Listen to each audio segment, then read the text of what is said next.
Rencontre avec le nouvel académicien, brésilien de naissance, français d'adoption, star des photographes et aux livres qui font l'événement.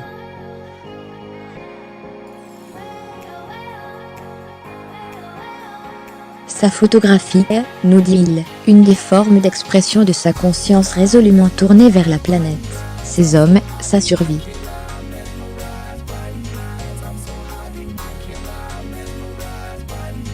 Le 6 décembre à 15h15, les portes se sont refermées sur l'Académie des Beaux-Arts, 59 membres, 8 sections artistiques, 16 membres associés étrangers et 59 correspondants.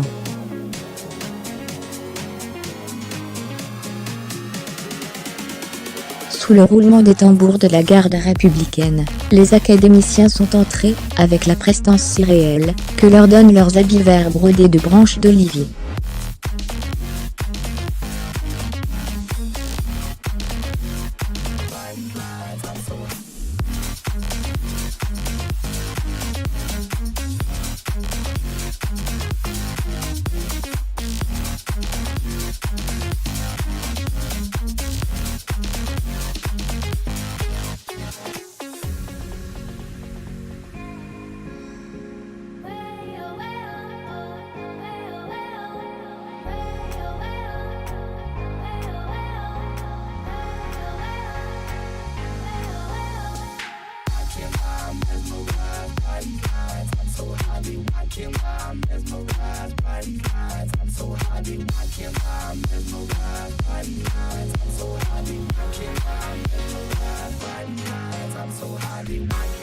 Au premier rang, son épouse Lélia Wanik Salgado, muse en noir, et alliée avec laquelle il a créé Amazonas Images après son départ de l'agence Magnum, leur second fils Rodrigo, qui souffre de trisomie et auquel il rend un hommage public, Yolande Clergue, la veuve du grand photographe arlésien, en orange soyeux.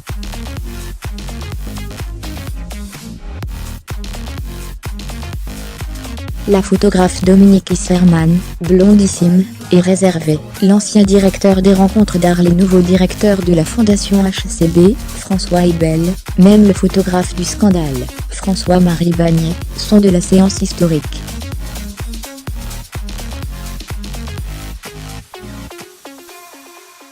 Plus tard, dans la somptueuse chapelle des Beaux-Arts, l'architecte Jean-Michel Wilmot en habit vert lui aussi, la femme politique Ségolène Royal, viendront assister à la remise de l'épée, et écouter le discours d'Ella Genestar, directeur de la rédaction de Paris Match de 1999 à 2006, directeur de Polka Magazine depuis 2008.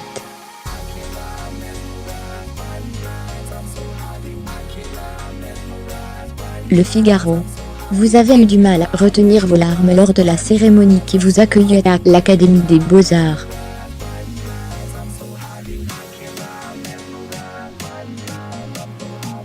Pourquoi tant d'émotions? Sebastião Salgado. Vivre une vie prend des années et des années.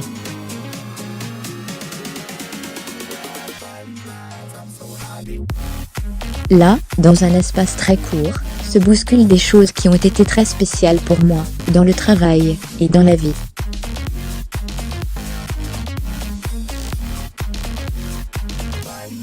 J'ai eu des moments fantastiques, comme j'ai eu des moments très durs. Y retourner de façon aussi condensée est une expérience intense, rude.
Il voulait absolument que je lui succède. Je lui résistais en plaisantant. C'était un roc, un vrai immortel.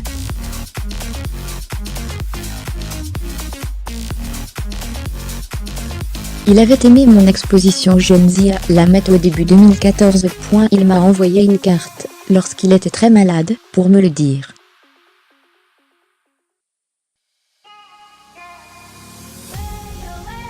Et me voilà, comme il le voulait, à l'Académie. J'en suis très fière, comme de siéger à côté de Pierre Cardin, Jean Cardot, sculpteur phénoménal qui a fait mon épée, ou de Jean-Michel Wilmot, dont j'admire tant le musée des arts islamiques de Doha, au Qatar.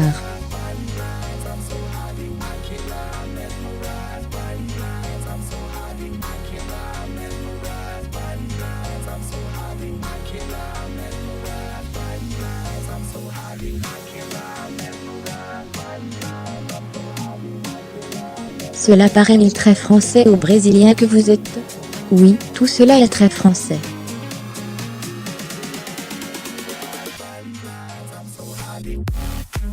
Ce n'est pas pour rien que nous sommes ici dans la patrie de Descartes. La France est un pays de l'organisation.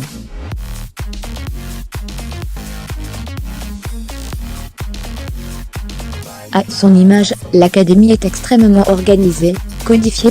Quand j'étais sous cette coupole, je pensais à sa longue histoire, à ceux qui sont venus se présenter là.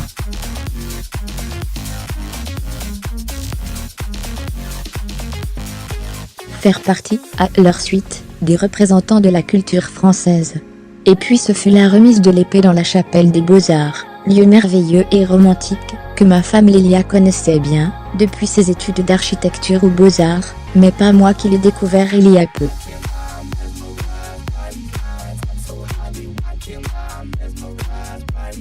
C'est aussi un dépôt de culture. Comme je l'ai dit au début de mon discours, mon origine est brésilienne, j'en suis fière, et je l'assume.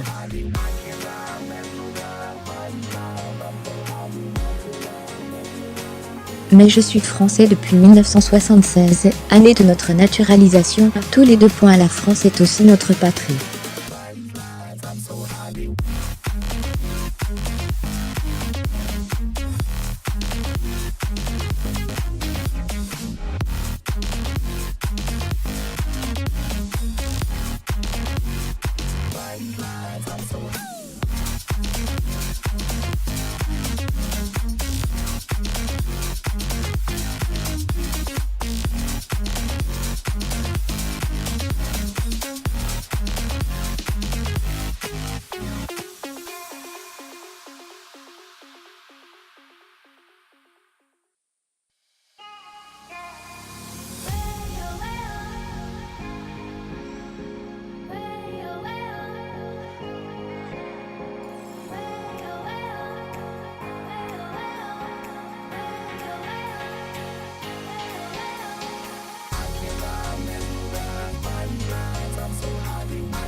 Être là, dans ce lieu qui ne peut accueillir que 300 personnes, est un privilège, à la fois royal par son décorum, citoyen par son mode d'élection et son esprit, mais aussi familial et intime par son atmosphère.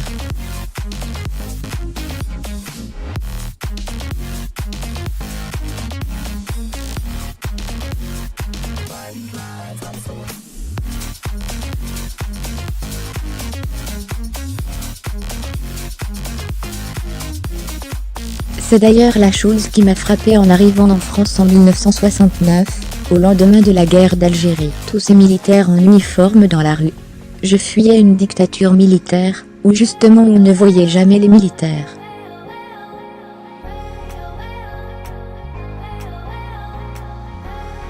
Et quand on les voyait, c'était trop tard.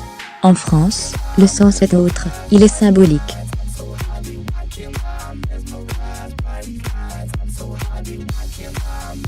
Chaque académicien avec son épée à la main, c'est quand même une image forte. La mienne a été sculptée par mon ami et père, Jean Cardot, auquel je veux rendre hommage.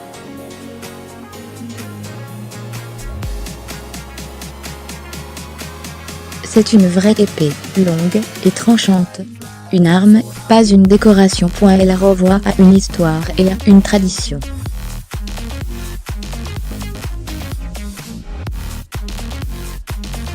La France est le seul pays en Europe, avec l'Angleterre et la Suède, capable de faire des avions de combat.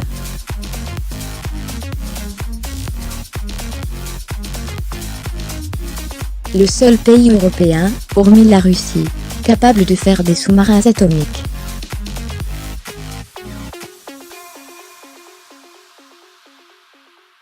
La Légion étrangère et peut être le régiment le plus prestigieux de la planète. Cette tradition se reflète dans l'Académie.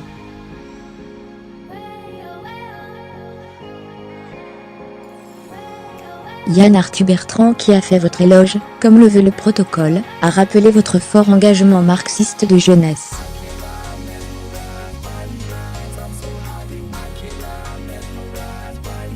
Est-ce toujours d'actualité ?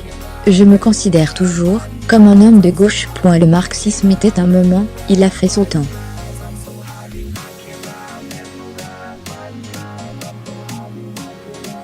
L'économie de marché s'est imposée à la planète.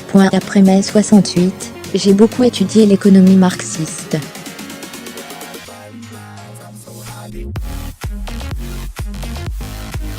Je n'en suis plus là, même si, bien sûr, je garde une préoccupation humaine. Mais cela ne fait pas beaucoup de sens en France, parce que tout est relatif.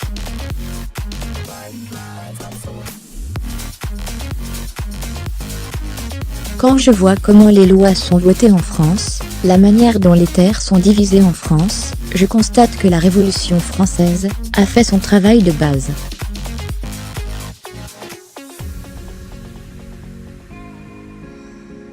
Le social est complètement intégré à la vie, dans le partage, dans la participation de sa population. Les propositions de la gauche au Brésil sont, aujourd'hui, proches de celles de la droite en France.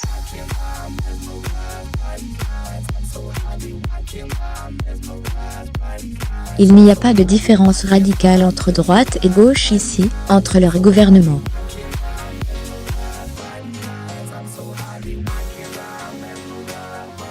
À tel point qu'il y a une autre proposition, au centre, dont se réclame le président Macron, et que les Français ont choisi majoritairement.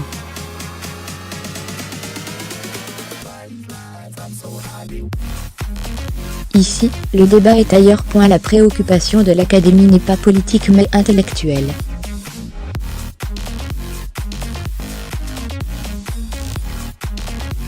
Tous les courants la traversent, et c'est naturel. L'appropriation culturelle est un débat très violent aux États-Unis, comme en Afrique du Sud.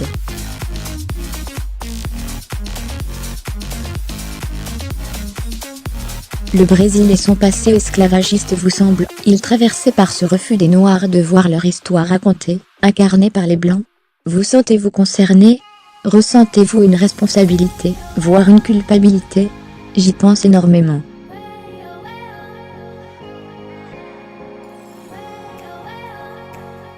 Mais on ne vient pas d'un pays de culpabilité. En France, oui. Longtemps, j'ai été critiqué pour ma photo sociale.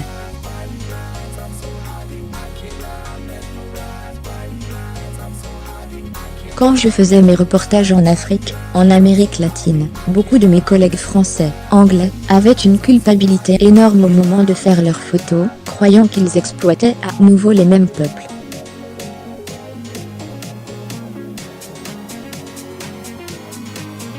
Moi, jamais. D'abord, comme tous les Brésiliens, je ne connais pas mes origines. Je suis très blanc, mais l'une de mes 7 sœurs a la peau très brune.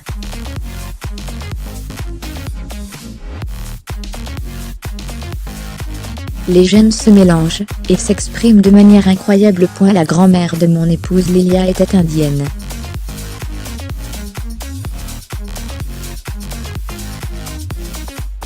À l'époque de l'occupation de la côte brésilienne par les premiers Portugais, les Indiens ont été cantonnés dans les lieux pour servir de main-d'œuvre.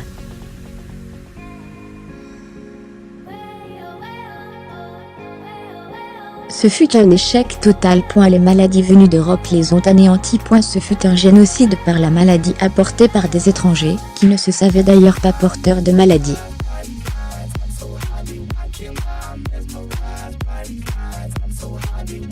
Ces mêmes Portugaises sont venues sans femme. Les premières femmes portugaises sont arrivées 55 ans après. 5 prostituées expulsées du Portugal qui sont arrivées à Salvador de Bahia.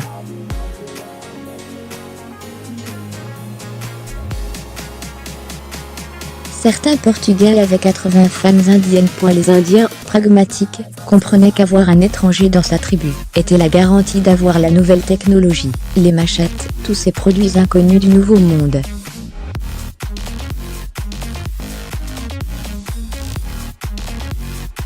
Quand les Jésuites sont arrivés à la fin du XVIe siècle au Brésil, il y avait des centaines de milliers de métis.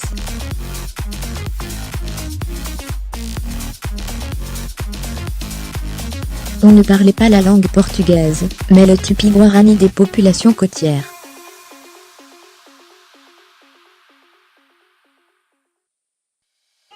Nous tous, au Brésil, sommes leurs descendants. L'esclavage qui a été importé, comme aux Caraïbes, et en Amérique du Nord, s'est greffé sur cette terre particulière, et cette pratique de métissage.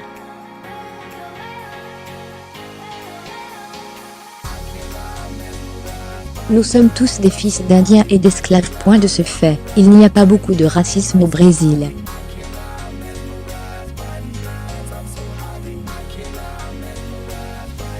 Car, qui connaît ses origines? Il y a une discrimination sociale, mais pas raciale.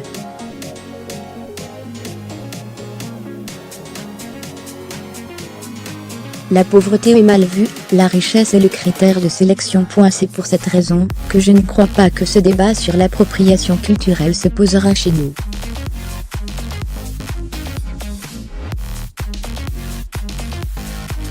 Le Brésil est le seul grand pays du monde dont 13% du territoire est encore indien.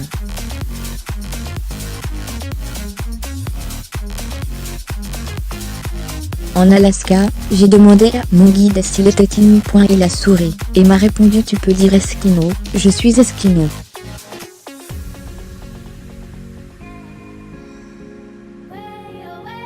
Une façon directe et amusée de me dire que ces périphrases sur les origines des peuples sont l'expression de complexes.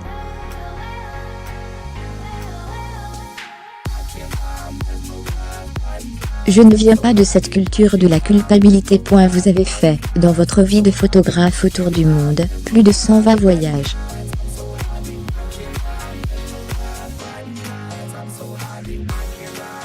Vous souciez-vous de votre facture carbone? S'il y a une personne au monde qui est très soucieuse de sa facture carbone, c'est moi. Et s'il y a une personne au monde qui peut prendre tous les hélicoptères, tous les avions, tout ce qui est nécessaire, c'est moi aussi. Car, avec mon épouse Lélia, nous avons planté 2,5 millions d'arbres, dans la terre dévastée de mon enfance, dans l'état de Minas Gerais.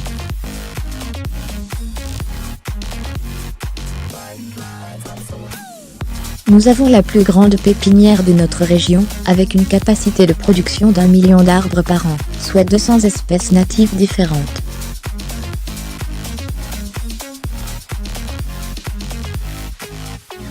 Dans les prochains 30 ans, nous avons le projet de planter plus de 100 millions d'arbres, en récupérant des sources d'eau.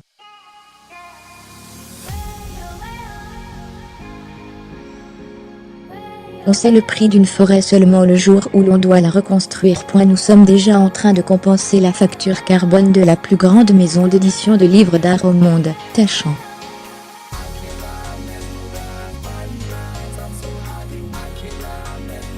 J'ai négocié cela avec Benedict Taschen quand j'ai commencé à travailler avec lui.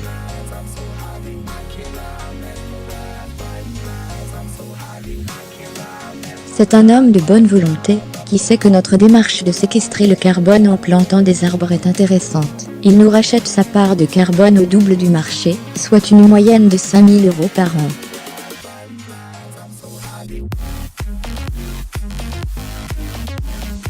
Sa fille Marlène était là à l'académie. Malgré tous ses efforts, je garde une énorme conscience de la pollution de la planète.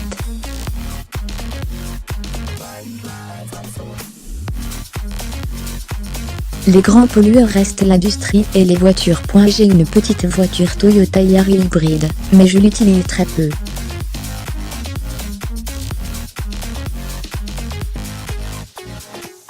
À Paris, je me déplace en vélin, et je marche point et quand il pleut, le métro point. C'est pour cela que je suis un peu en forme.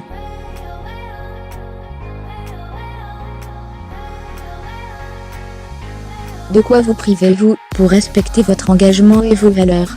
Je fais attention à ce que je mange et à ce que j'achète.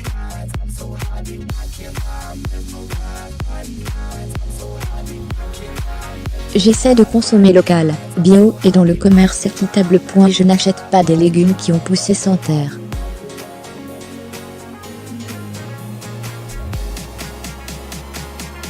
Je sais que pour engraisser les bovins et les porcs, on leur donne du soja, et on les gave ainsi de protéines.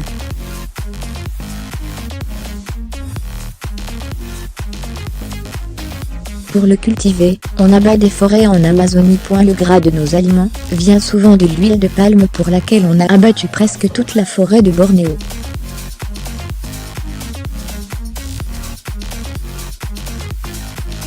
Avant, le cacao, petit arbre à feuilles persistantes, poussait à l'ombre de grands arbres, et était donc une espèce écologique.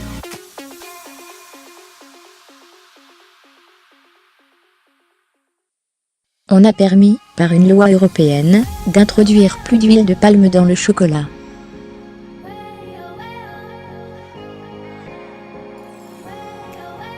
C'est très difficile de le réaliser, mais quand tu manges du chocolat, tu es en train de contribuer à la destruction de la forêt en Asie.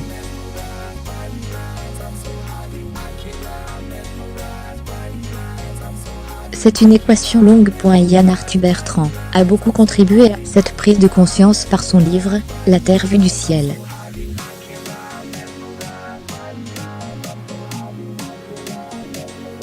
À mon sens, son impact est si populaire qu'il est au moins au même niveau qu'Al Gore.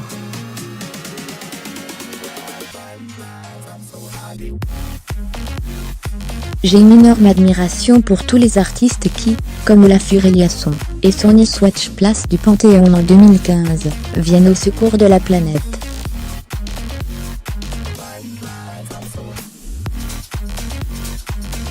C'est notre survie. Il faut que l'on soit plus raisonnable. Mais l'individu ne peut pas sortir tout seul du système.